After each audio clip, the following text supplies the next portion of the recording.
नमो देव्यै महादेव्यै शिवायै सततं नमः।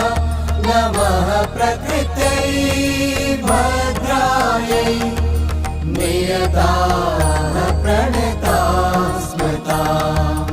रौद्रायै नमो नित्यायै गौर्यै धात्र्यै नमो नमः।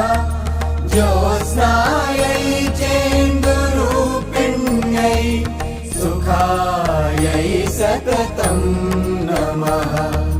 कल्याणै प्रणतां वृद्ध्यै सिद्ध्यै